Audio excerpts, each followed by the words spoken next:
Hello, everyone. Happy May 8th, which I didn't know this. You think of being a big Beatles fan, I would know that this was the day that the original Let It Be film was released.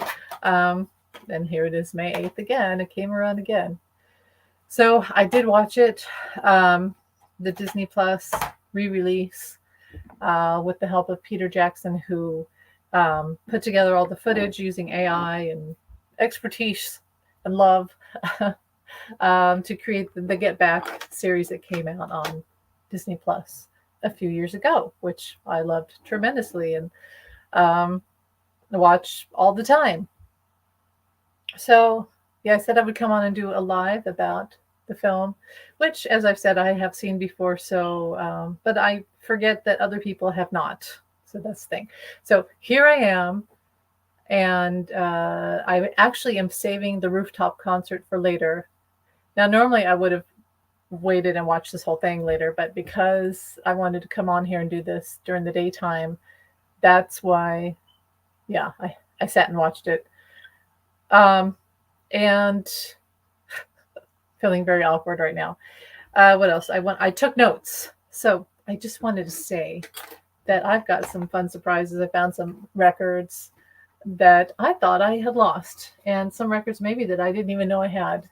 Um, I have kind of a crappy, really old record player that I bought off eBay, and it's from a school, and that's what I wanted because in my in my early days, I remember in school they would have us listen to records like Books on Record, things like that, and we would have the earphones. You would plug in the earphone, like the big chunky. And so I found one just like that. Although I do remember as a child in our house, and this was after my dad left. Now, actually, we were able to listen to records, but it's like I had two lives. The time when my dad and mom were together, and it was a horrible time because my dad was not the greatest person, not the most fun person to be with, and very restrictive. And then after, so it was like AD, after dad. And I remember listening to a lot of records, and even the little feel of those old record players, how they had that weird sort of bumpy fake leather. I don't know if you've ever experienced that before. I'm just going to go full retro on here. And uh, okay, so the Beatles, Let It Be. Now, I was saying, I'm just going to move off that topic, but I listened to a lot of records. Okay, I'll stay on it. I listened to a lot of records. As a child, I would say that that was between TV shows, being out in the yard, riding my bike, going to the library where my mom worked, and of course, school. One of my favorite pastimes was records, and I voraciously would listen to records. Now, I don't think we had Beatles records in my house. My mother had really old fashioned records. Um, and we had classical like Swan Lake and lots of things. Some Disney records. We had Disney, but I can't say that my mother really had anything that was popular music. But that was more like the radio. We would turn on the radio, and they would still play the Beatles. When I was a kid, they still played the Beatles on the radio. Um, but when I babysat in high school, the people I babysat for were pretty much hippies, and they had Beatles and Mamas and the Papas and the Monkees and the Doors and all that stuff. And that's really when I was able to just listen to everything I ever wanted to on LP. Now, also that lady, she had an 8-track player. And I thought that was crazy. Now when you hear about 8-track, it's like the Betamax of car stereo, like CD players. But it literally was a cassette, kind of like an early cassette tape. You would shove it in there. And anyway, I am so off topic right now. But hello. Yes, I watched it. Yes, I have. I took notes in the little black book, and I found these records. So, okay, I love Get Back. I've talked before about Peter Jackson found the footage, and with Paul McCartney and Ringo and Beatle wives and Beatle kids and all that, they put together with AI a whole bunch of the footage from when they were Michael Lindsay-Hogg, the director of Let It Be, um, recorded them in the Twickenham studios and then Apple Studios and the rooftop concert. Now, it started off, this Disney Plus re-released Get Back starts off with Peter Jackson and Michael Lindsay-Hogg talking about the experience. And I thought it was interesting because Lindsay-Hogg said that he felt that Peter Jackson's Get Back was better, which I feel that way too. But Peter Jackson said that Let It Be was the father of Get Back. So they're connected. I mean, if you watch Let It Be, it really is a beautiful film, but it's also a really heavy, sad film. But you know what? The 60s were like that. And that era, that ending of the 60s, steeped in the Vietnam War and lots of civil unrest. We're not immune to that. So it was a very heavy time. Drugs, there was, Jimi Hendrix had or was about to die, Janis Joplin. There's a lot of endings and a lot of that feeling of death. And they had come out of the fear of the Cold War. And so it was a very heavy time. And the Beatles broke up. I don't think the movie even came out before the breakup. It was after. It came out after. And guess what? I think that Let It Be was their answer to Woodstock, and the Woodstock movie came out, which the Beatles didn't get to go to Woodstock. They went to some of other concerts. I can't remember. Anyway, I'm rambling in my typical style. So Lindsay-Hogg said something interesting. He said that he had all these ideas. He had this vision for the film for Let It Be in that year, 1970. With the Beatles, he was just going to do this whole thing, the lead up to them going into like a Greek amphitheater, which I talked about, that none of them wanted to do. They didn't want to do that. But he had this vision that he would have the Beatles. They hadn't played live in years, and now they were going to come out in this great fashion and be in the Parthenon or whatever it is, and film it and have a live audience, and all these wonderful things were going to happen. But then that all fell apart when George Harrison left the band. So that was an interesting revelation. I guess when that happened, he just thought, and you can kind of see it and Get Back, he thought, well, there goes everything. There goes, and you know that when someone makes a film, they have had to spend years writing artist statements and to get money and funding and for cameras and set and the food and the people that hold the mics, the lighting people. There's just so much that goes into it. To have it go down the drain on an instant must have been very devastating for him. But lucky for him, the other Beatles stayed fairly upbeat. You see John and Paul, and this is in Get Back. It's not in Let It Be. In Get Back, John and Paul sort of joke around and just start like, well, we're free. We're free to do whatever we want. So they just start acting like teenagers and just start playing guitar and acting crazy, literally crazy. And then that's when Yoko does her whole thing where she starts freestyling with her primal scream. And so that was something to capture. I don't think it didn't make it into Let It Be. But yeah, so it kept going. And then they went and they talked George to, talked him into coming back. And so you don't see that in Let It Be. He doesn't show that. He never showed that in Let It Be, but you feel it. There is the scene where Paul nitpicks the heck out of George Harrison and says, you have to play guitar like this. Is this what I want you to play? And George is like, but this is how I play. After all these years, don't you understand that this is how I play? It's not you play how you play and I play how I play. And that's when George started to say things like, well, let's just bring in Eric Clapton. And again, this is not, I feel like I'm mixing Let It Be and Get Back together, but in Get Back, one of my favorite lines is when John says, we don't want you to be Eric Clapton. We wanted George Harrison. But see, by that time, George was tired and didn't want to do this film, and he didn't want to be in the studio, and he didn't want to do this Parthenon thing that Lindsay-Hogg had designed. Also in the Get Back movie, you see where Paul, his little brain, the wheels of his brain are rolling, and he says, I know what we should do. We should go to a restricted place, and then start playing live, and then someone will call the cops and we'll get kicked off, which is exactly what happened. And I think that's just great that Paul designed it and it literally happened. I mean, it's so genius that he did that. But yeah, so when George left the band, the director of Let It Be, Michael Lindsay-Hogg, saw everything go down the drain. But he kept the cameras rolling, and thank God that he did. And they don't show that transition between, yeah, we brought him back, and now we're in the Apple Studios. That changed everything when they went back to Apple Studios. But all of a sudden, George is back. In fact, do they even show it? No, I don't think they show it in Let It Be when George leaves. See, why? Why didn't they show it? I just feel like he had low funding. The band had broken up when he was editing the movie, and he just tried to put together the tightest, relevant piece of work that he could.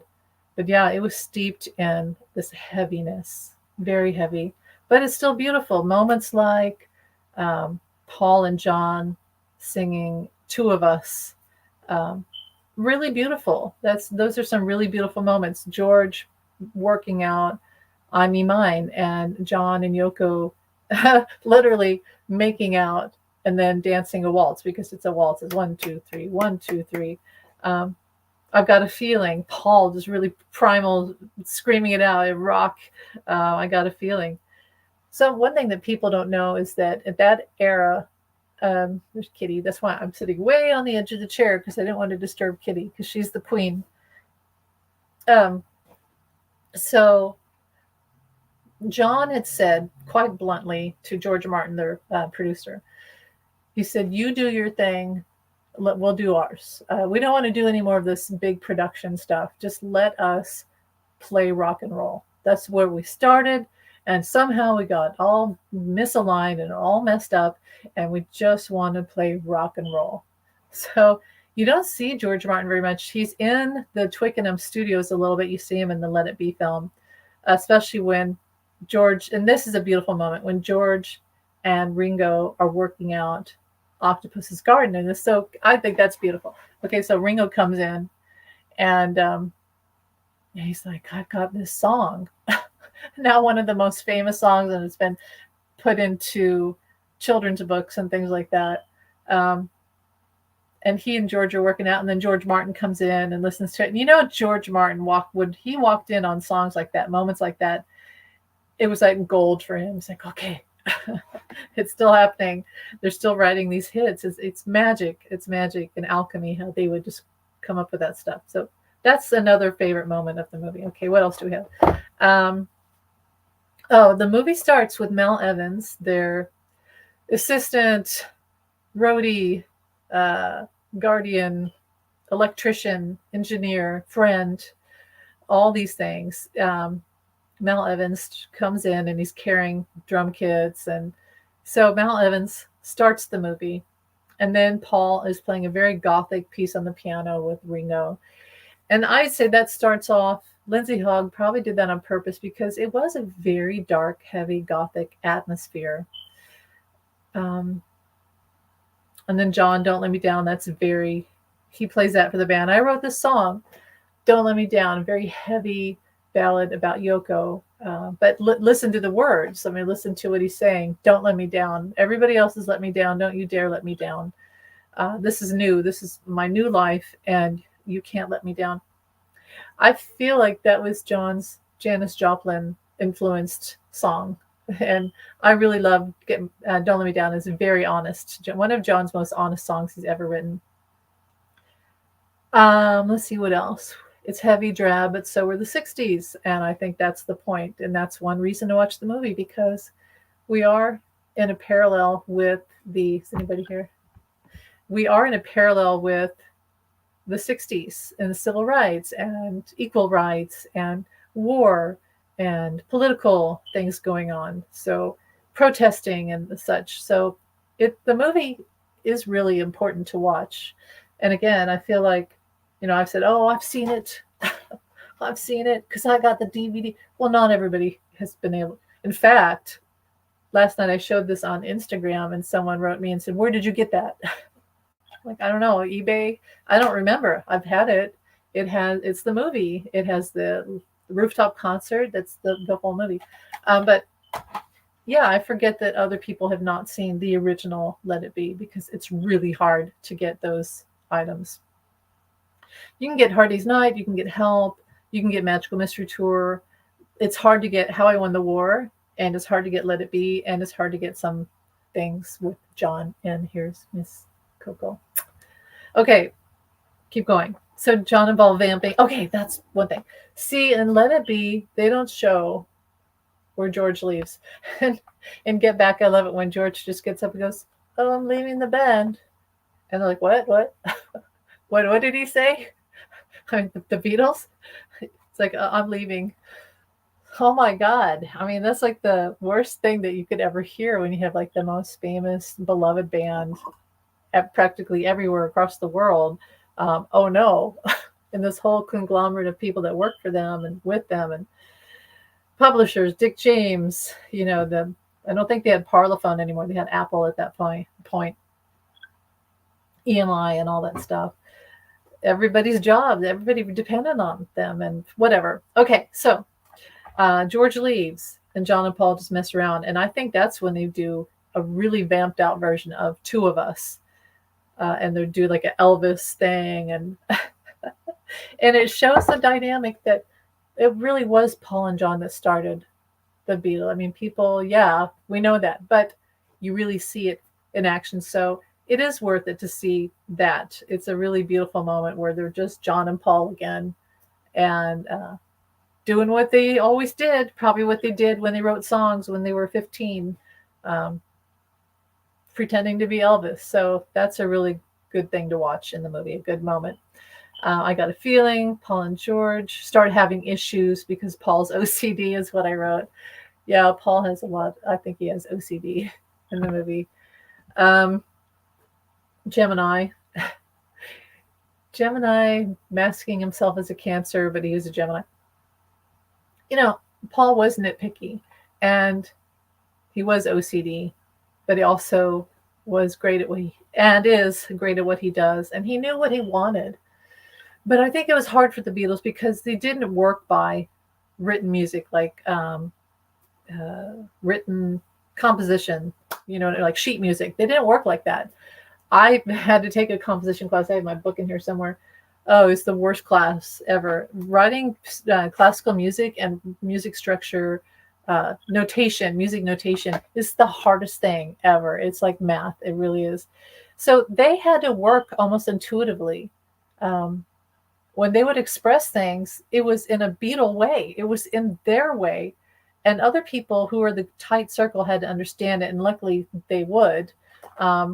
Really what you had to know was what chord are you playing and then what progression and then just keep on with it. But anyone else would go and they go, "Oh my God, I can't do this. I need notation. I need music. I need written music." But my point is between the two of them, and you could see it there, what Paul was trying to tell George was, "I want you to do this." And George is like, "Well, I don't want to do that. I'm tired and I don't understand what you're saying." And you could see that sometimes they would just get tired and cranky. So, and George would act like in the movie, you see, he kind of acts like a brat. And Paul, like the bossy older brother, would tell him what to do. And George's like, "I don't want to do that anymore. Bye. I'm leaving."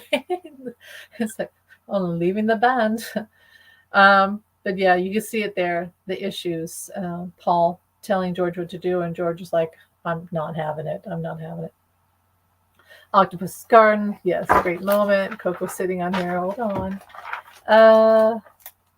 Okay, so here's another reason to watch the new Let It Be on Disney Plus. It is really worth it to watch it. I mean, it's a piece of history, and it's from a time in history that, again, parallels right now, but that's gone. It's gone, faded away. And so watch it. There's three things. There's 2 music videos in Let It Be that they shopped out to after the band had really broken up, I think. I could be wrong about that. But 2 music videos.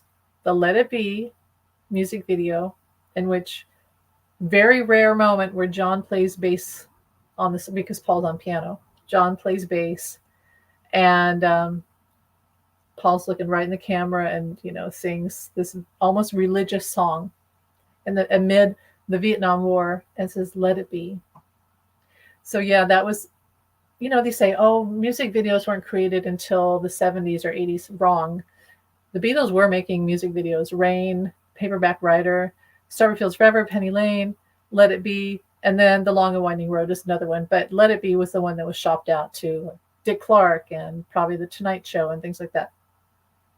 So, and then the creme de la creme, the gold of the movie, is that they had the rooftop concert. The rooftop concert, which is my favorite thing in the whole world. And again, Woodstock, I believe, had happened, or was it probably had happened, or was about to happen. Okay, I can't remember. But, and it was the Beatles playing live for the first time in years and the last time ever, really. The first time in years and the last time. So, yeah, it's worth it to watch. They cleaned it up, but it still has that gritty, grainy, vintage, retro thing that we love. And so with that, I'll end the discussion to something I thought about, because when Mal Evans walked in the first scene of the movie, and I thought, okay, there's that old debate. Who was the fifth Beatle? And some people would say Mal Evans, and other people would say Brian Epstein, and some would say it would be Billy Preston. But I think that, and among others, George Martin. But I think really, to me, the real fifth Beatle was Stu Sutcliffe, because he literally played in the band. He started with the band. He played with them. He would have stayed. No, he wouldn't have. He wouldn't have stayed. No, but he was a literal member of the band. And then Pete Best. Okay, Pete Best. He could be called a fifth Beatle. I feel like it was Stu Sutcliffe, Pete Best. So he'd be 6, right? And then you could add others. But to me, the real fifth Beatle, let's end the debate here. The real fifth Beatle was Stu Sutcliffe. Okay. So that's it. I hope you guys like this. I mean, I know I do these things. You're like, oh, she's not doing political. True. I should really have a separate channel for this. But I love to talk about this, so whatever. I wanted to show you that I found these things. Okay, let's see what I found. I have Let It Be. Did I put it here? Did I? That would be stupid of me not to when I just literally talked about it. Here it is. Is it an original? No, it's not. But it's still the album. And it still has the lovely thing that every Beatles fan wants to see. It has the apple. And it has the half apple on the back. So. All right. Putting this away. Anything else? I have the white album that I would show you. And with the double album with the pictures. And I had a poster, a huge poster that my friend bought me. And it had all these pictures. And John. So, well, now this was pre-owned. I bought this at a record store. And as you can see, someone had them taped on their wall. So when was this issued? Is this an original? I mean, I doubt it. I doubt it's an original. Let me look and see if it's going to say. I don't know. Maybe it's an original. I don't think so, but it could be. It's mine now. It's been mine for years. Well, anyway. I'll just show you. The Beatles, the Blue Album, which is their first hits. I don't know if I have the Red Album, to be honest.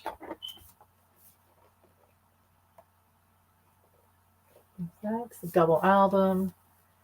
Love Me Do, Michelle, all that good stuff. Um, John's solo work, the Walls and Bridges album, which I found in a record store, and it didn't have all the pieces. And then I went back later and I found the booklet. And to this day, I think that was some sort of kismet that made that happen. So it has that. I've probably shown this to you already. There's the back. And the booklet. This beautiful warm smile and more from the back. And these, I mean, I would listen to this record. It's one of my favorite records. It's just John. And it's so 70s. I just love it. But yeah, that, and he threw in some of his drawings from elementary school or primary. Okay, so I'm not going to read it. But for those of you who've never seen it, it has the lyrics to Walls and Bridges, and it has all his drawings. It says Mr. Bolo. Is that what it says? Mr. Bolo. Al, June 1952, by John Lennon. Ships and horses and the countryside and the English sky, and there's John. And he says at the end this whole genealogy of what a Lennon is. And it says Lennon, Oleanin, or Lenoan. Confusion arises because these Gaelic names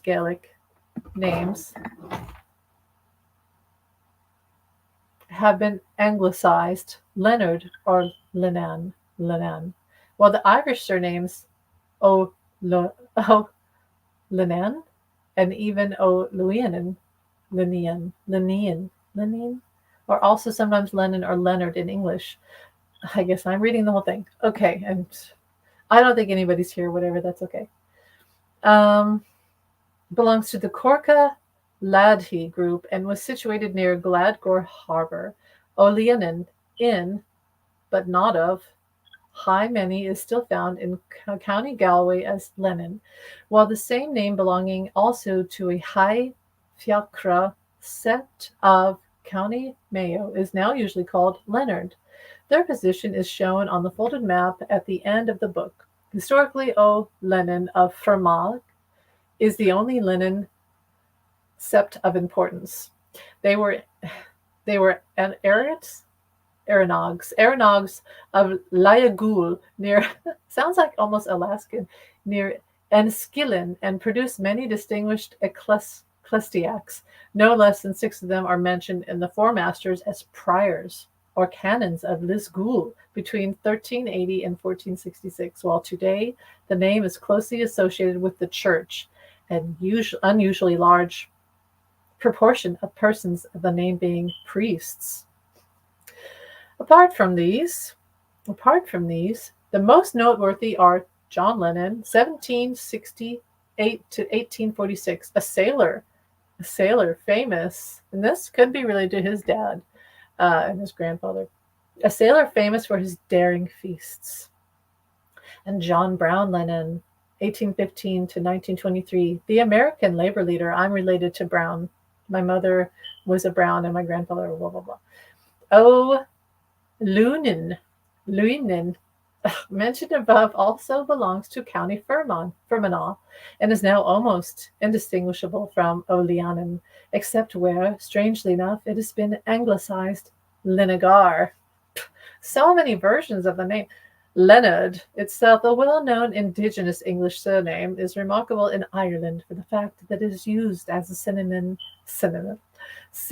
or anglicized equivalent of a greater number of quite distinct Gaelic surnames than almost any other. In addition to the 3 distinct sept names mentioned above, there's the royal family of MacJola Fiannan, son of the follower of Saint Finian, also anglicized as McAllinon. From this stock come many of our Irish Leonards, at any rate those associated with West Ulster, Donegal, and Fermanagh. They are descended from Jola Finnan or Moldori, as are the once powerful family of Moldori, whose head of chief was Lord or Log Ern. And now they're so long. But I think that's the point. I think that's how he did it. It's just so long and wordy. Another family, which sometimes rather strangely anglicized their name as Leonard, was that of Mac Jula Shannon, the saint in this case, Saint Sainan, not Saint. No, just in case you're confused, not Saint Finian. This name being corrupted in Irish too. Oh my God, here we go. Maguin Shannon, and usually anglicized as Nugent. Oh shit, not Nugent. The Registrar General returns show that in addition to the foregoing, Lenoghan and even Nanani found as synonyms of Leonard or English. So it all comes back to Leonard or Lennon. No person of this name, Leonard, has distinguished himself in the political, military, or cultural life of Ireland, or for that matter, in England either. And John wrote, oh yeah. You can't see it really, but he wrote, oh yeah. I mean, that was the point, right? To put the whole thing of this whole like bullshit and then to say, oh yeah. Because when was that printed? Where did he find it? 1972. So when they had published this in 1972, they totally excluded him. That's ridiculous. Well, anyway, this is a prized possession. I've told you that I think that it was, I didn't have this. I don't even know if I had this part. But when I went back to the record store like weeks or months later, this magically appeared. And I just thought that was kismet that happened for me. Okay. So, prized possessions. I found this the other day. It's a Canadian version of Hard Day's Night, but still worthwhile. What I love about this is it has all the songs from Hard Day's Night, or does it?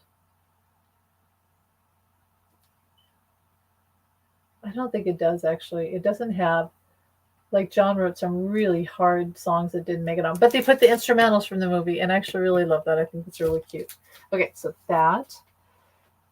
And then I have, can't breathe because it's very stuffy and humid today. The Beatles. Introducing, this is VJ Records, introducing the Beatles, England's, without an apostrophe, #1 vocal group. Look at them with their really bad haircuts. And some of my favorite songs, Anna, Chains, Misery, P.S. I Love You, just all of them. Taste of Honey, Twist and Shout, Love Me Do. So yeah, that's cool. Really cool, man. I love it. And the Beatles, 6, but Capitol Records pretty much cut and pasted. And as you can see back here, all these cut and paste from records that they had deemed as full albums. But Capitol Records in America just ripped them up. But I still like the cover and everything. Dizzy Miss Lizzie's on here. Words of Love, Kansas City. Yes, it is. 8 days a week. I don't want to spoil the party, but I'll go. I'd hate my disappointment to show. There's nothing for me here, so I will disappear. And Julian's first album. That's a beautiful album. Volant. That's a beautiful album. I think that's it. No, that's not it. Because I've got this stuff going on, which is crazy that I found it. There's nobody here. I'm just talking to myself. I don't care. I have the original rock and roll album. John Lennon Rock and Roll. Which is one of my... Randy owned it. Randy had it. It's one of my favorite albums. I really love it. It has Bebopalula, Stand By Me. I love it. I used to have Menlove Avenue. But one time when my kids were really little and I had no money, there was no money, I sold Menlove Avenue to buy stuff to make a birthday cake. And I've never gotten another copy because what's the point? But anyway, here's the Lost Lennon tapes. I've got it with that beautiful iconic picture of John. Okay. The Imagine album. I have Imagine with the cloud. they kind of stole from Andy Warhol, because when he was at their garden party, which Rick Nelson sang about, he took pictures of John with his reflection of the sky in his glasses. And then Yoko was like, I mean, not to accuse her of anything, but Yoko kind of stole the idea and then did these pictures on her own. You'll know this is something I just noticed. Okay, there's John. Doesn't that cloud look like John? Doesn't it look like him? They realized that it kind of looked like him. Maybe they did. I don't know. In fact, if you look at it here, you can kind of see. I don't know. That's just my brain.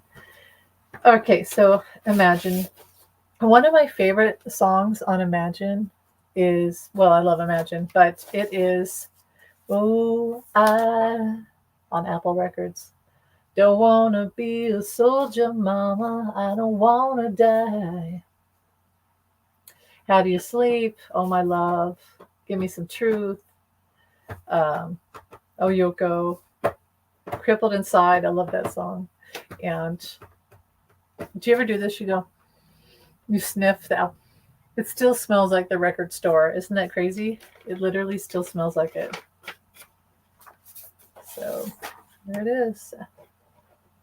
I've listened to it a million times, literally. And I have to be really careful. It's very delicate. I think I bought this at a Beatles Fest a long time ago.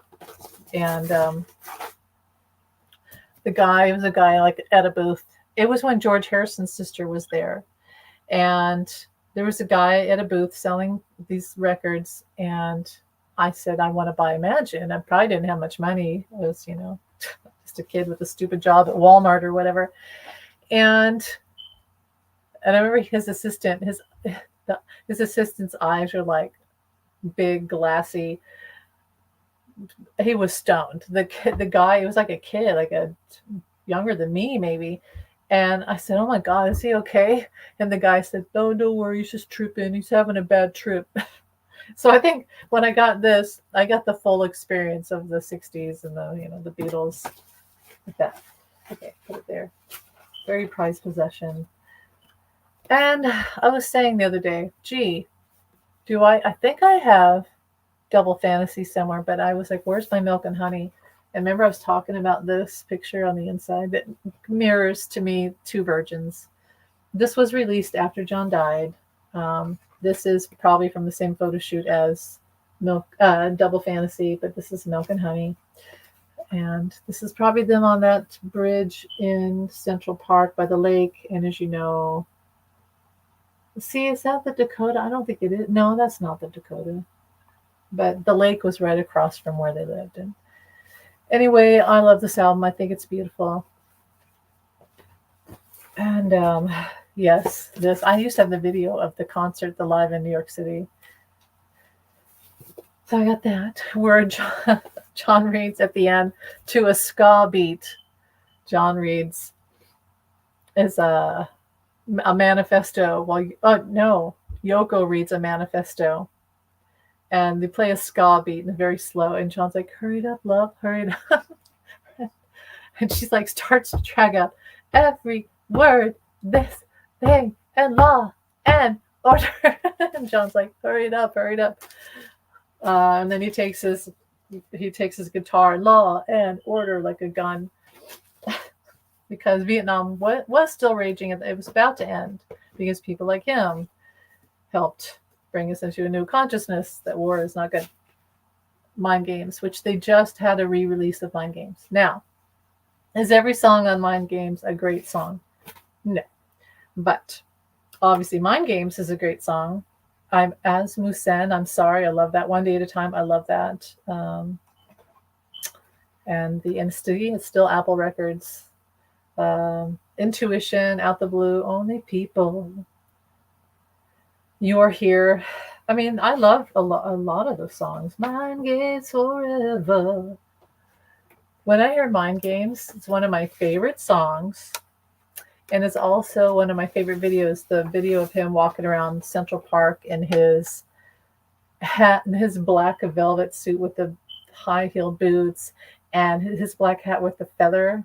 That's just, to me, and the tinted glasses. To me, that's just so iconic, John. And there's the lyrics. See, they actually had lyrics. You could read the lyrics. Um, but one day I was like, mind games. And then I listened to one of my other all-time favorite songs, which is Procol Harum's Wider Shade of Pale. I love that song. And I was like, oh, it's the same song. John kind of stole that song for Mind Games, but they did that a lot. It happens. It does happen. But yeah, Mind Games. I love Mind Games. It's a great song. So all I need is a better record player. Just funny, a lot of Beatle fans these days, really, really young, new Beatles fans who may see Let It Be for the first time ever and become new Beatles fans tonight, which I think is exciting. But the new Beatles fans, they have all this stuff. They don't realize how lucky they are that they have everything on the internet, where I had to go to the library, I had to go to bookstores, I had to go to antique places, I had to go to Beatle Fest and all that. And I was just lucky. I had a teacher that gave me a lot of stuff. But records aren't cheap, and I think that's something that should change, because I think music should be affordable. I don't care if it's a record. I mean, it's always, well, it was a cassette. It's a cassette. Or it's a CD. So that's why it's expensive. Just make it affordable. Make music affordable, because music makes people happy. And I don't think a record should cost $30 or more. I probably I could have spent $20 for this. See this right here? This is $6 because I went to the right place. But music should not cost $30. Kids these days should not have to pay $30 for a record that they want to hear that's going to make them happy and change their life. Make it affordable. And I feel the same way about concerts. Make them affordable. Okay, Flowers in the Dirt by Paul McCartney. It's backwards. This was a CD. It looks like an album, but it was a CD. It had a bumper sticker that was that had like skinny, and it said Flowers in the Dirt, and it had like flowers. Linda probably took the picture, but this opens up, and it had the CD, which is in my car. And yes, I have a CD player in my car. So it's they kind of tried to do it like an album. And it has a poster. Oh, it has tour dates. So this is interesting. I haven't opened this up in a long time. I didn't even know I had it anymore. Paul McCartney World Tour. I bought this years after it had happened, but this, I believe, is 1990. Friends of the Earth. September. Hey, my birthday would be in here. No, it's not. No, it's not. October 9th would be John's birthday if he'd still been alive, 1990. A Monday. Paul played at Omni Port Bercy in Paris. And he had just gone to Hamburg and Frankfurt. Lots of Wembley. He ends up in Wembley in London for almost all of January. Let's see. Paul McCartney World Tour. Pretty cool. And maybe this was after, I don't know. Okay. Beautiful picture. There's the drummer. Beautiful. These are postcards. Beautiful picture of Linda. And I'll say something about Linda that I had today, this morning. Hamish, this is one of my favorite bands. His Flowers in the Dirt band was one of my favorites. I still listen to Flowers in the Dirt. I love it. My brave face. I had the keyboardist. And what does it say? What would make you join us? Friends of the Earth. Stopping water pollution. This is 1990. Way before people really gave a shit about this stuff. Protecting the ozone layer. Preventing air pollution. Preserving our countryside. Stopping acid rain. You never hear about acid rain anymore. Promoting recycling. Limiting the greenhouse effect. Saving the rainforest. These issues affect you. Join us today. I wonder if they're still around and a thing to join. So that's cool. And then there's a poster, which, let's see, I don't think it's like a really exciting. Oh my gosh.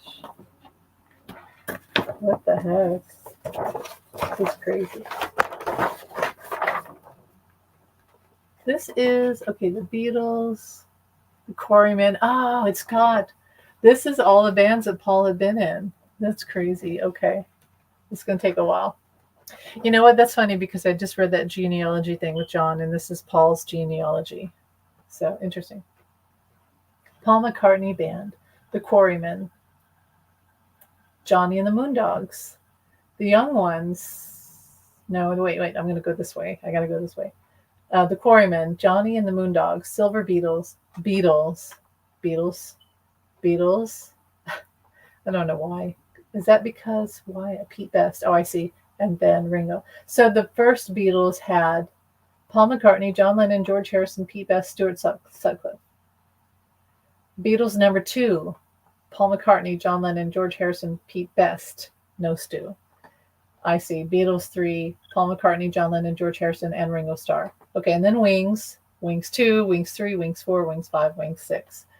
And then the Young Ones, the Shakers, I'm not going to read them all. Mecca Band, Livewire, Out, The Catch, Waterboys, Kane Gang, Jim Diamond, Julian Cope, 70 Proof, Foster Boys. So he just played with a lot. And the Pretenders, the In Crowd, Scots of St. James, Dream Police, Berserk Crocodiles, Average White Band 2, Easy Pieces. But then I told you, and see the band for Flowers in the Dirt was Paul McCartney, Chris Whitten, Wicks, Robbie McIntosh, Hamish Stewart, and Linda McCartney. So Paul had been, but then Paul has the Firemen, which I talked about, and you don't hear anything about.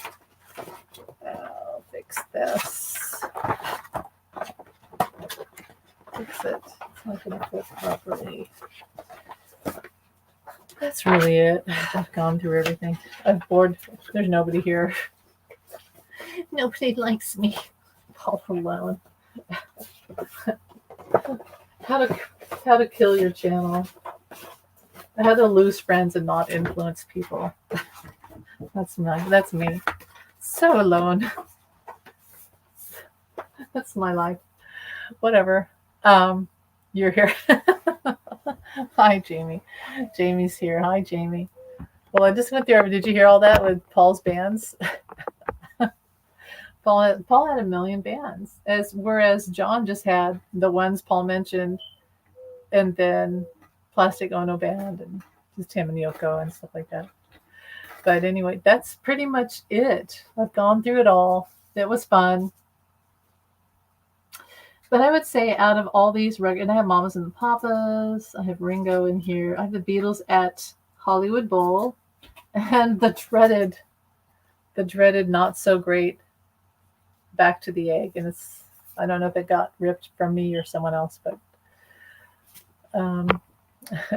thanks for being here, Jamie.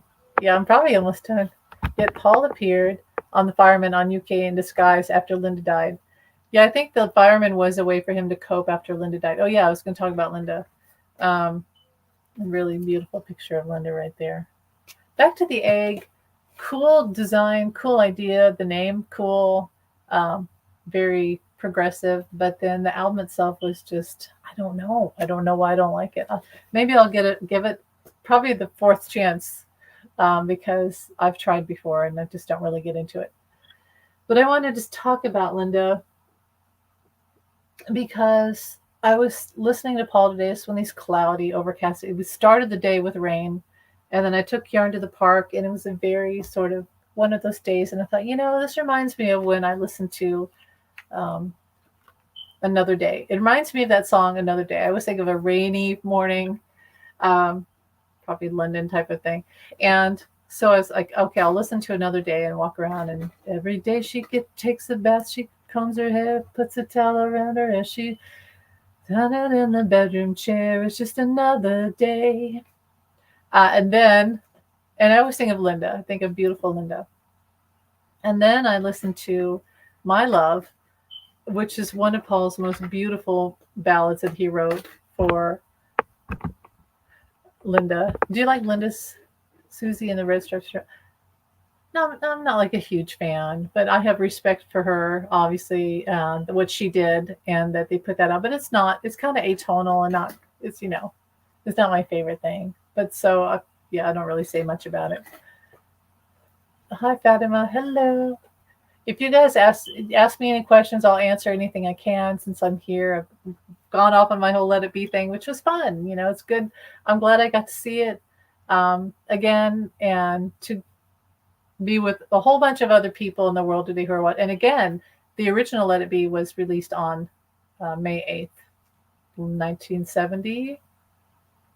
I think that's the Beatles had broken up. I could be wrong.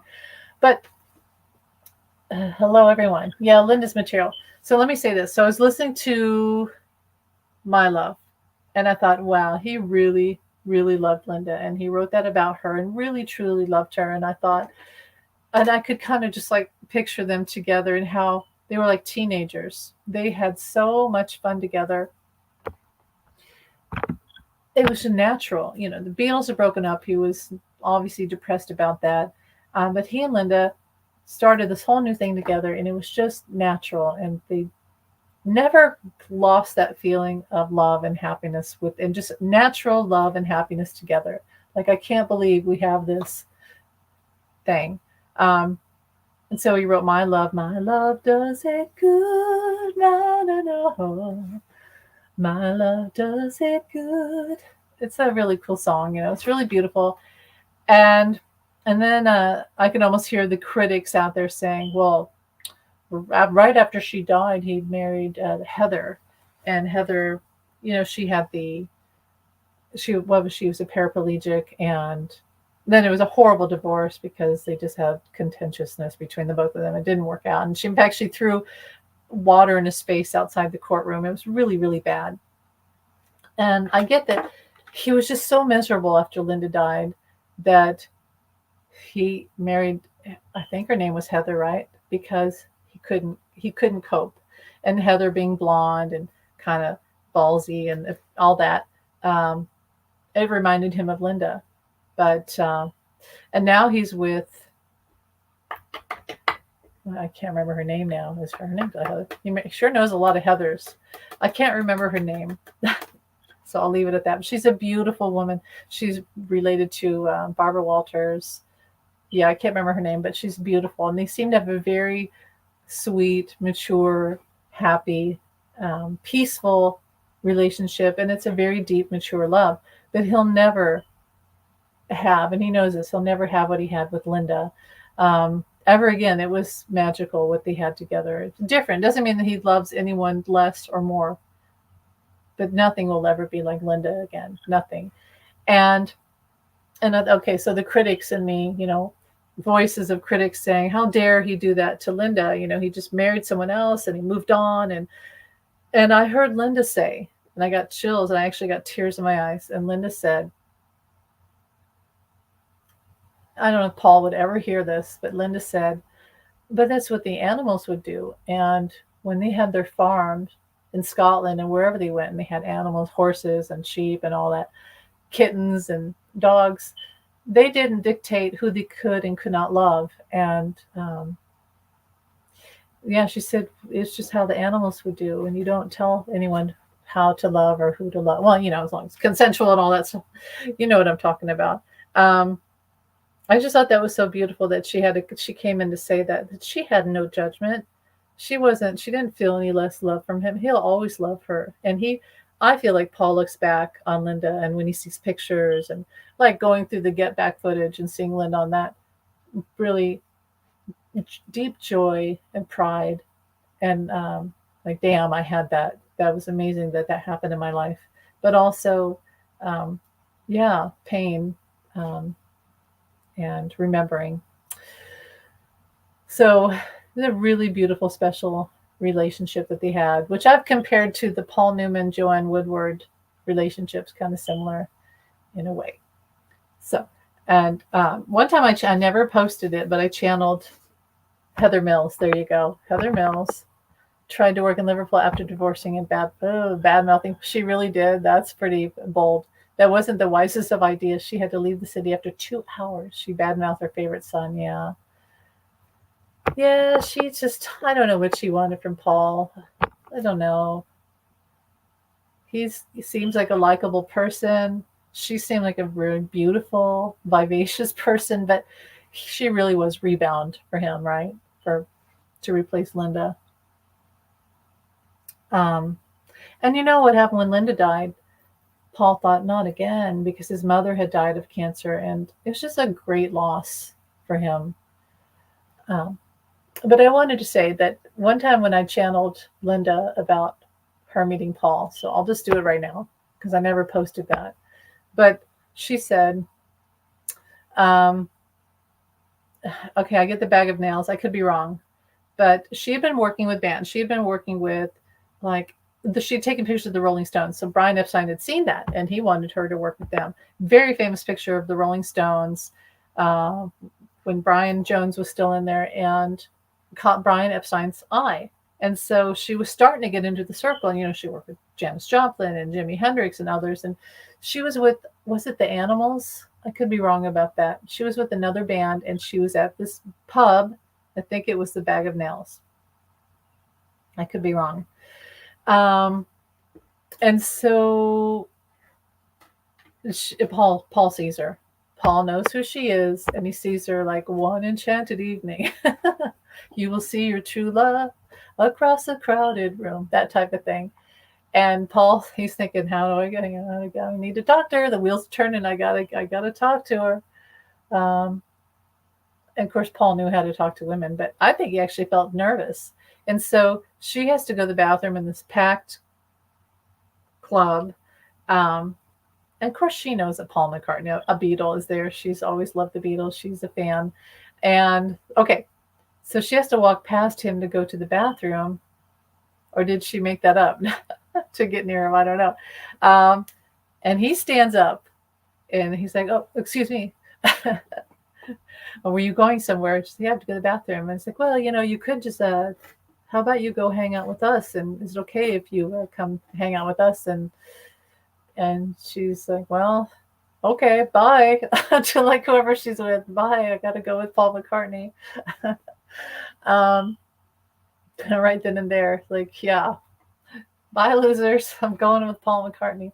Um, play it cool, play it cool. He said later on, I think I've talked about this before, but when someone asked him, what is it you saw in Linda? And he said, well, she was a real woman. And I think there is a distinction. You have all these screaming fans who they loved and admired and cherished as their fans. But when it came to trusting your heart with someone and being able to hold a conversation and all of that, um, she was a woman. And he even wrote that. He wrote that before he met her. And the movie Help and on the album Help, he has a song goes, she's a woman. So he was ready. He was consciously ready for this challenge of a real woman, not just a girl, but a woman. And then he wrote a song. Of course, John wrote Woman. But anyway, so they go together and drive around. And then I get that, they probably imbibed in things and probably LSD and went to his house, which he still kind of had with Jane Asher. It was his house, flat or whatever. Karen just stretched. And um, kind of did the whole thing, stay up all night. And yes, made love. That's the 60s, dropped acid, made love. And of course, by then, I could be wrong. But I think Paul had at that point. He had. It took him a while, but he had. I think that, yeah, whatever. Of course, she knows that she has a daughter. She tells him they have conversation. And then, like I've said, she had to go off and do her thing in her life. So they had to separate. So she's there to take those pictures of him in the Sgt. Pepper album release party where she takes some pictures. And there's a picture of her taking a picture of him, which is very iconic. And then she has to go to America and do her career, take pictures of Janis Joplin and Jimi Hendrix. And he's got to go to India and spiritually evolve and change and all these things. And then the White Album, and then all these things that happen. And then Brian Epstein dies, and a magical mystery. So all these things have to happen before they can really be together. And he has to decide, does he, because Paul said, I don't want to be married. So he has to decide. Paul has to grow up. That's the thing. That's why what Linda showed me, the reason why they had to split up for a year after they first met and really, really connected. But Paul had to grow up. And she couldn't be with someone who wasn't grown up because she had a daughter to take care of. And So a year later, Brian Epstein's dead, and they have Apple, and there's things are dissolving with EMI and all that, and no management at that point. They had done the Maharishi thing, um, and they're promoting. What are they promoting at that point? I think they're promoting the White Album. I could be wrong. I could be wrong about that, but it's that timing. He goes to New York, and Linda's there, and they meet up, and then it's over after that. After that, they decide we're never going to be apart again, and they don't. When they tour together, they bring their kids. They never are apart after that until she dies. So it's a really interesting, beautiful relationship they had together. Um, and she didn't know how to play piano, but she played piano and sang with. She became. That's what she told me today. She said, I became his Everest because he lost John, and John and Paul's voices meshed together like the Everly brothers. I said Everest, the Everly brothers. And she became his Everly brother after he and John had all dissolved. And that's it, friends, lovers, partners, musicians, artists. Um, Took a lot of risks, got in a lot of trouble, and yeah, that's it. So that's it. Anybody have any other questions or anything before I go? I think that's just about it, my friends. Thanks for coming on. For anyone who's a big Beatles fan, this would be a good video to watch. Lots of info. I don't talk about politics at all. So it's funny. I think we're so addicted to politics that moving outside of that is almost scary and a letdown because we're just so steeped in it right now. So just talking about the Beatles, it's like, what? What? Okay, here's one. Thank you, Jamie. I think Jane Asher was somewhat jealous of Paul's success. He wasn't allowed to discuss Beatles stuff with her. There was no such boundaries with Linda. They could discuss anything. That's true. And Jane Asher kind of had a weird setup. It was that type of thing where, okay, he stayed at her house. Like her parents are there. Her brother was one of the, wasn't it Peter Asher? So that weird thing where your boyfriend stays at your house and your parents are there. It's kind of strange. um, they were very close. Jane Asher, beautiful, very beautiful girl and woman. I didn't think she was the greatest actress. I'll be honest. When I saw her in Alfie here, like last year, I watched Alfie again. I've seen it before, but I didn't really think that she was a great actor. When you think about someone like Lynn Redgrave at the time, or even someone like Vanessa Redgrave and Rita Tushingham, and um, for British actresses, far above. And then I just didn't think that Jane Asher was the greatest actress, but she was beautiful. And what Beatle girl wouldn't have wanted to look like her, or Cynthia, or Patty Boyd? It's just very beautiful woman. So what else was I going to say? Hi, Opera. Meow, Opera. Yeah, Jane, he did her dirty, though. He could have been more honest, but I don't think that Paul knew how to tell her. Well, I'm assuming she knew they had an open relationship because he did sleep around with fans and things like that. All the Beatles did. I was kind of shocked when someone said that George cheated on his second wife. I was actually let down because I thought that George had not cheated, but that was just unfortunately part of their thing of being a Beatle, that they had picked up Paul George. Oh, hello. I'm looking through you, Paul's tribute to Jane. Oh, you know what? I'll tell you a secret about that song, which is off Rubber Soul, right? I'm looking through you. What did you know? I thought I knew you. What did I know? Of course, he was probably talking about himself too. Isn't that one of the first songs? Okay, wait. Okay, let me look at Rubber Soul. Rubber Soul. I'm thinking of I have the album somewhere. Okay, the track list for Rubber Soul. I'm gonna look it up real quick because one time, this is Beatle info, but after the Beatles, like long after, but don't tell anyone. My mother's dead now, so she can't yell at me. One time, my friend and I got high, and we were in my room, and I had my old record player, and I, of course, some big Beatles thing, but Beatles are already gone and over, but I'm like, what, second or third gen Beatles fan. And we got high, and it was at that moment on the Rubber Soul album when I'm Looking Through You comes on. Yeah, Rubber Soul, you're right, on Rubber Soul. And it's when that song comes on, and I still feel it every time I hear I'm Looking Through You. I still feel that, whoa, like things are slowing down and the world's getting blurry and that type of feeling.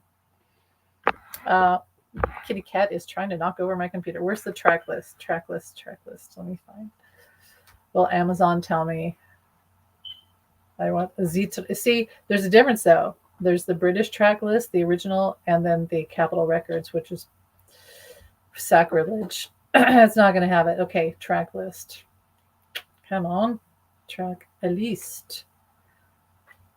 Here we go. Baby, you can drive my car. I'm assuming this is the British one. Drive my car, Norwegian Wood.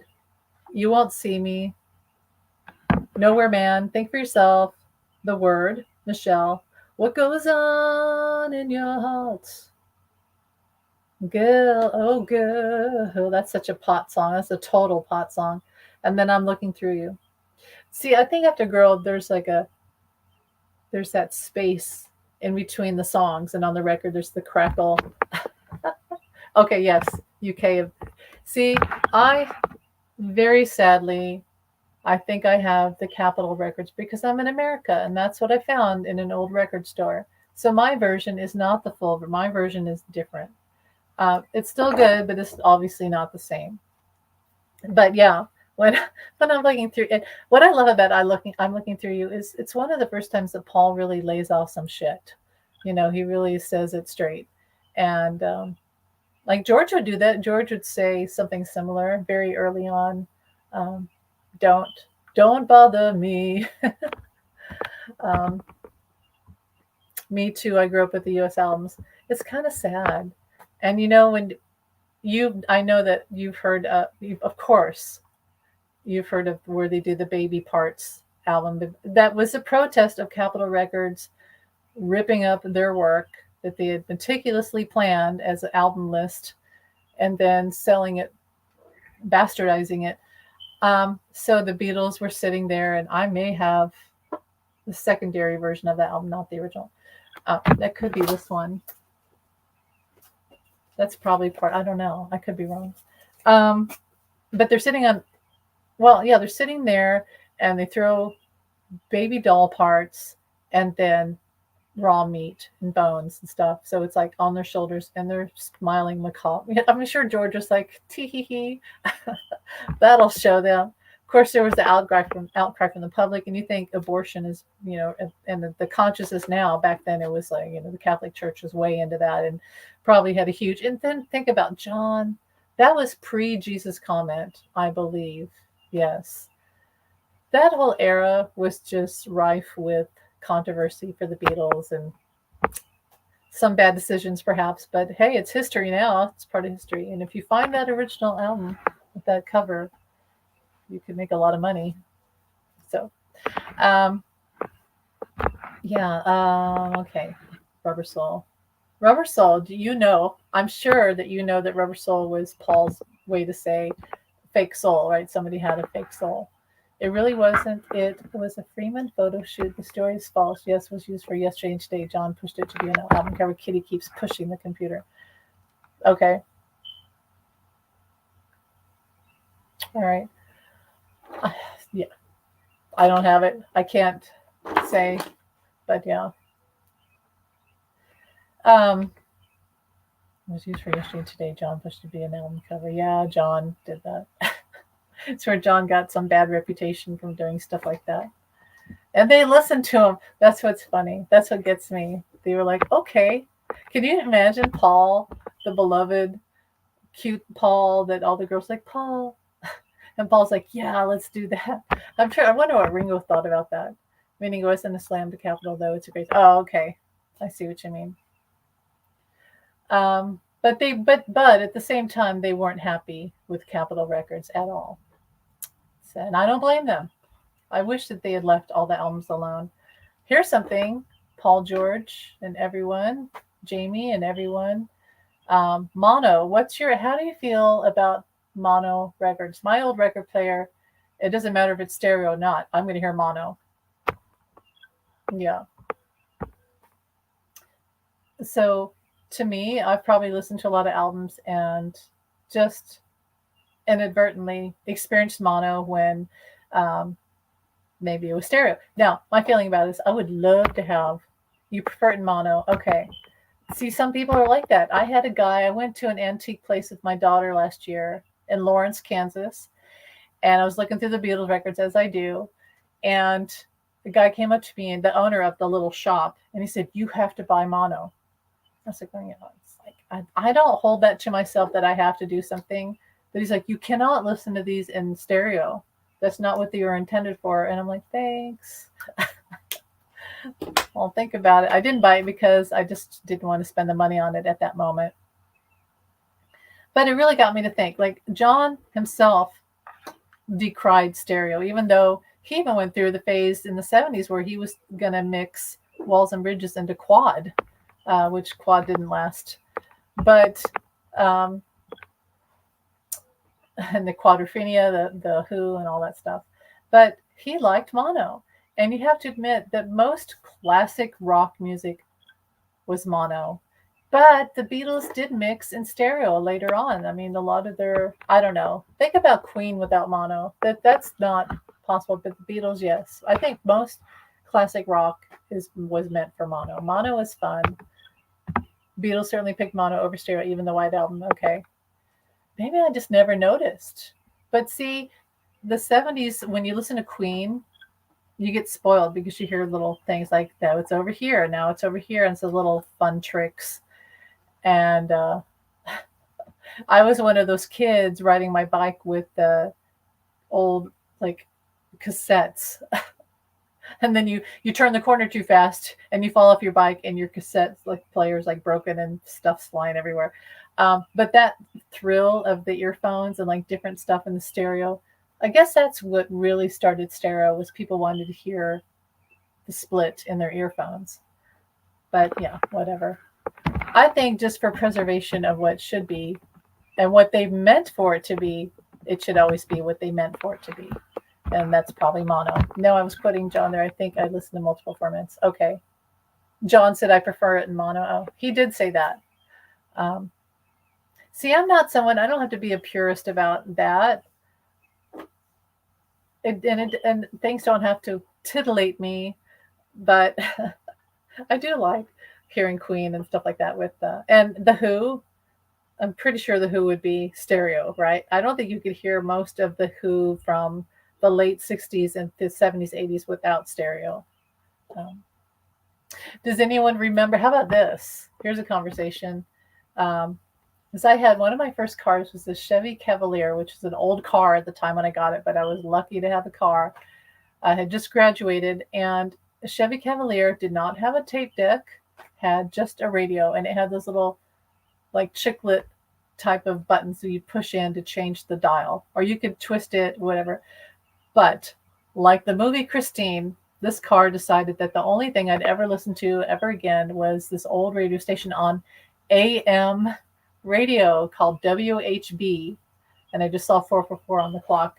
WHB in Kansas City.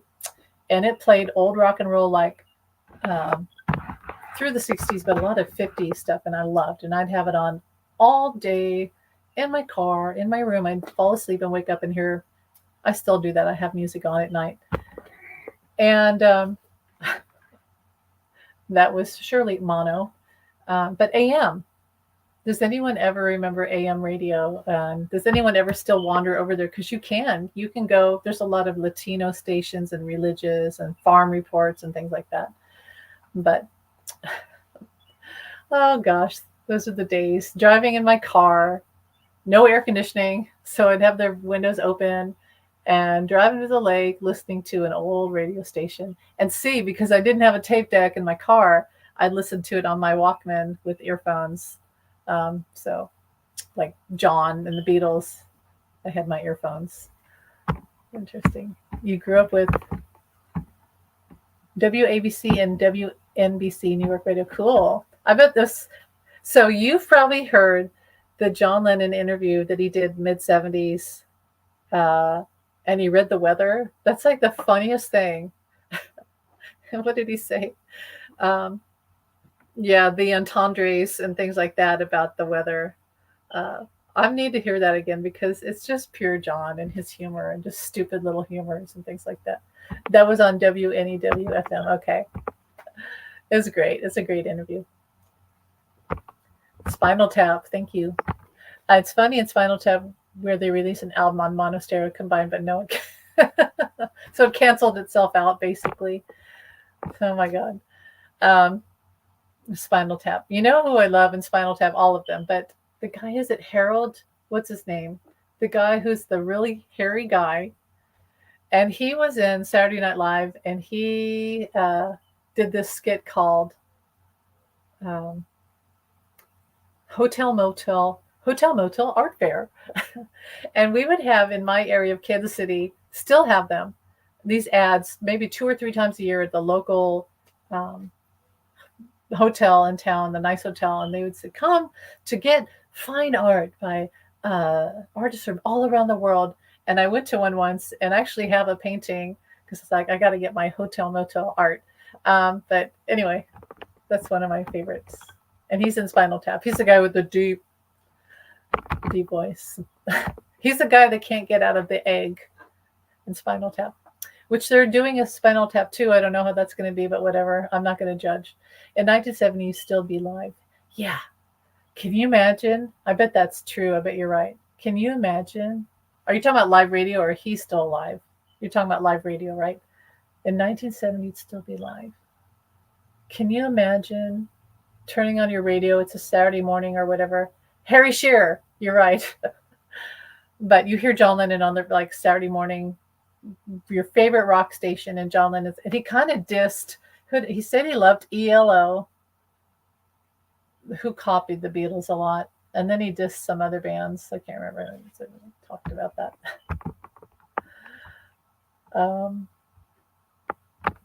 Hi, he would say things like, and I'll get lewd here, but the weather is 69, haha, 69, and then he would say, with the highs to get high in the woods. He would just like throw in all these little stupid things.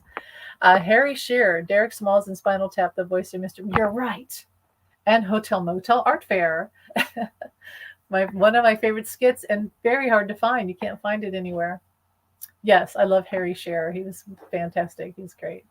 Oh, and he's also wasn't he the guy in Wayne's World where he's the disc jockey and he's like, and then they're like saying he won't know a word we're saying. He's not listening to a word we're saying. Anyway, that's stupid. That's stupid that I know all of this. What time is it? My daughter may come over. We were going to do something, so I have to keep a check on this. I don't think she's there. Okay. Yeah, I need to listen to that interview with John again. Okay. Am I still here? It just disappeared. So, what was I going to say? AM radio. I'll tell you a story. So I'm, a lot of that stuff happened to me at 18 because I don't know, maybe I was 19. I could have been 19. And I listened to that old radio station, AM radio. And there was a disc jockey called Johnny Winter or Johnny Cool or something like that. What was his name? I think it was Johnny Winter. And he would do live and he would take phone calls. And so here I am, this stupid, still a teenager, and I love John Lennon and all this rock and all this stuff. And I'm lonely. And I call him all the time. Oh my God. And one time, I remember I fell asleep and there was a contest for Beatles stuff. And all I know is I woke up and the announcer said, call now. If you're the 5th caller, you'll win a Beatles package. So like I roll out of bed and I grab the phone. I think I had a phone in my room and I call and they're like, congratulations, you won. And I'm like, what did I win? And they said, you won 2 free tickets to see the Beatles orchestra, Beatles music and orchestra. And I was like, oh, thanks. I thought I'd won like an old Beatles album or something like that or whatever, or Beatles t-shirt. And they're like, aren't you excited? And I was like, yeah, I'm so excited. And I didn't go. That's terrible. What a brat. What a brat I was. But anyway, that's my story. But stupid Amy. But that old disc jockey, he invited me to some dance in town. And he's like, I'm going to DJ there. Will you show up? And I said, okay. So I went with my friend and I saw him and he had like the white beard. And of course, now I'm older. I'm older, so I'm no judgment. But I remember I was like, wow, he's not what I thought he was. And then I never called him again. What a brat I was. I was such a brat. Why Earth Spirit? From some song? No, because I'm very earthy and I'm very connected to spirit. And I'm also connected to sky stuff. But I'm just a very earthy person. I'm also a Taurus. So, yeah, just very earthy. Okay, this has been very nice. Too brief, but we'll scrub. But time for dinner. My very best to you. By the way, I saw Let It Be during the ritual. Yay! See, and thanks for being here. You have a wonderful night. If you're still here, I wish that they had released it in movie theaters along with Disney Plus. I would have gone to watch it. So it's sad. I would. That's one thing I'd want to see is some of the Beatles movies in the movie theater because I haven't been able to. So I'm glad you got to see it. If you ever come back, write a note and let me know if they released it after the Beatles broke up. Because right, wasn't it? Yes, I know. I would totally go. I'd be so excited if they did that. It'd be one of those nights where you'd go out and eat dinner and go see a movie like we all used to do, right? And I'd make a cool evening of it. So thanks for being here. Love you, everyone. And I'm about ready to go. Any other questions or comments before I go? I got to eat some dinner. I'm actually going to an art show tonight with my daughter, so that should be fun. Actually, 50 years ago this week. You're right. They did say it was May 8th. So was it 70 or 71, whatever. 50, I can't believe 50 years ago. And I have to say, I could watch Get Back over and over again, but I can't watch Let It Be. It's just Get Back is just so good. Get Back really is such a beautiful experience, and it's all the stuff we missed. 54. Okay. Thank you. Yeah, I have it. I have the DVD. It's probably got some skips in it. And that's May 1970. Okay, thank you. Thank you. Thank you, thank you. We're meeting Conan O'Brien next month. I'm interviewing for the magazine. Oh, cool. I love Conan O'Brien. Good for you, Jamie. That's awesome. You'll have to send me a link for that when it happens. That's really cool.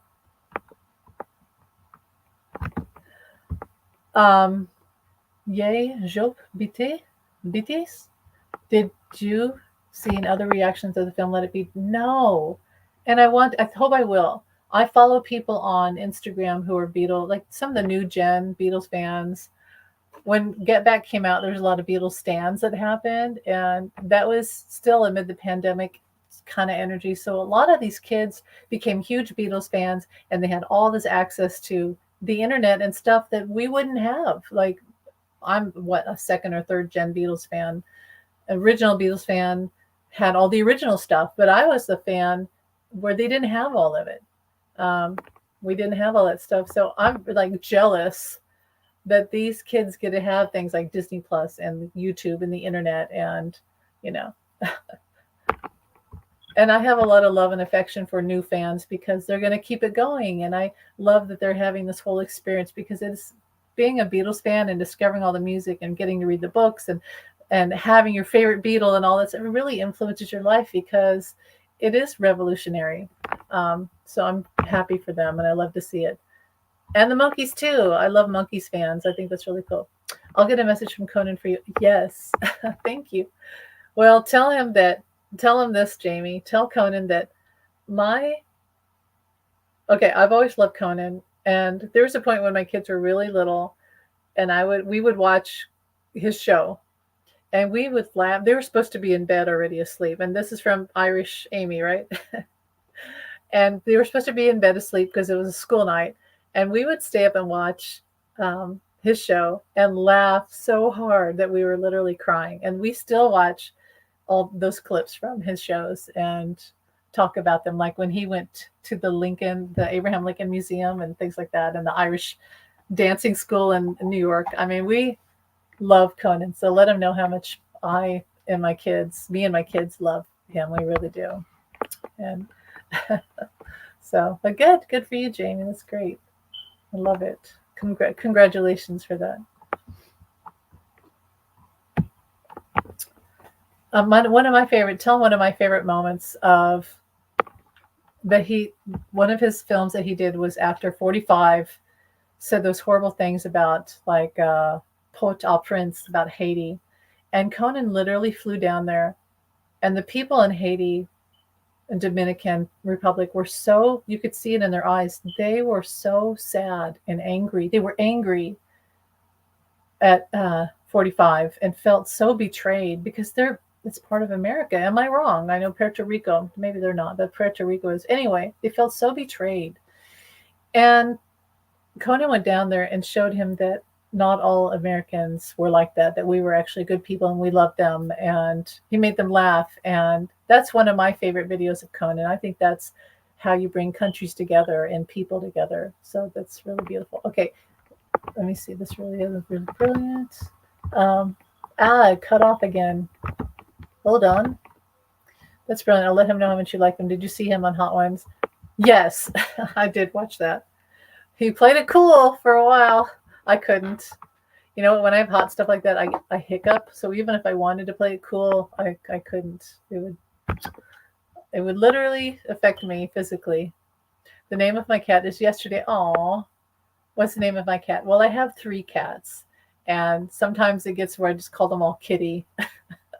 Which is, I shouldn't do that, but it's just a little handy sometimes. But instead of telling everyone I have 3 cats, see, this is actually Kitty Butterscotch. This is Opera. She's the black cat. And then we have Coco, who you see comes around, and she has black and white spots on her face. And she's a tuxedo cat. So, yeah. That's beautiful. I love that. Yesterday. That's beautiful.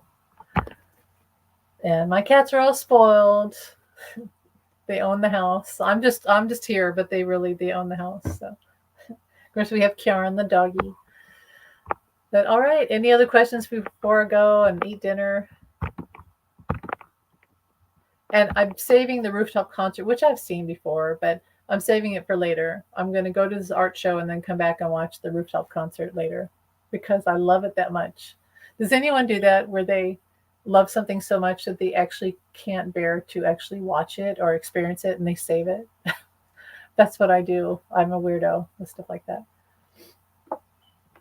This is going to be a long video, by the way, because it is an hour and a half. That's not horrible. Well, anyway, just a few more minutes before I go. And thanks for being here, everybody. Yesterday. Have a great time with Julia there. Thank you. I hope I will. There's supposed to be hors d'oeuvres and wine. I actually took the night off work. Oh, shit. Am I still here? This trackpad is the worst. Okay. There's supposed to be wine and hors d'oeuvres and things like that. And art, which is cool. And I get to be with my daughter, which I love.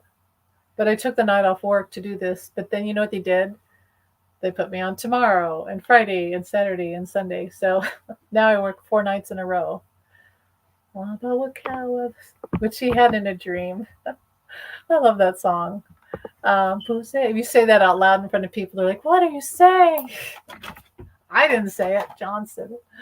Yeah, you heard that in a dream. Awabakawa. What does he say in? Okay, I put it in the book. Okay, so he says in Across the Universe, Jagaru Deva Om. Okay, so I hear that and I think that's probably his secret meditation mantra, because you each mantra is supposed to be individual, it's supposed to be personal. So when they went to the Maharishi, that's something I could hold on. I'll be right back. Let me get my book if I could find it.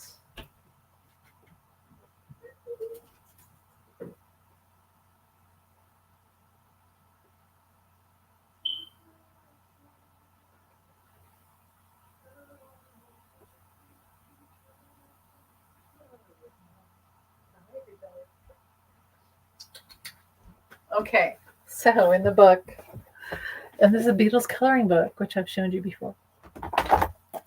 Oh, can I find it? Where he's talking to George when George says, we need to go to this Maharishi guy.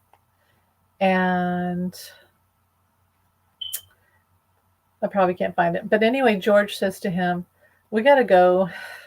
And he's going to give us our own mantra. I'll probably never find it. I could look it over. Anyway, and John says, is it like bait and switch for transcendentalism? Where you go and they give you a mantra and then they take you and you're in a cult and stuff like that. And George is like, no, it's very serious. And so anyway, you're not supposed to tell anyone your mantra. But John, I feel like that was his mantra and Across the Universe when he says Ja Deru Deva Om. That was his mantra. I could be wrong, but I feel like that was his hidden mantra. I wish I could find it in here. Anyway, here's my book. I've switched it around. I had it under my pen name or whatever, but I put it back because, yes, nothing to get hung about.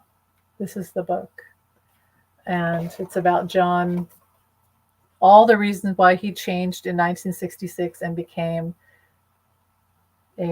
why he wrote Strawberry Fields Forever and why he became like this whole peacemonger, psychedelic, all that stuff. It wasn't just because LSD was in his coffee. It was because he just had so much change. He had to change. I saw something today when someone was saying how John would sleep all the time. He was always sleeping. Well, that's trauma. He was traumatized from his childhood, from life, people dying all the time. And he had to change. He literally had to change, and he did. And people get mad and say, why did he do this? Because he had to. Anyway, that's the book. Nothing to get hung about. Thanks for watching, you guys. Have a great night. I will talk to you later. And peace. Peace. Thanks for being here.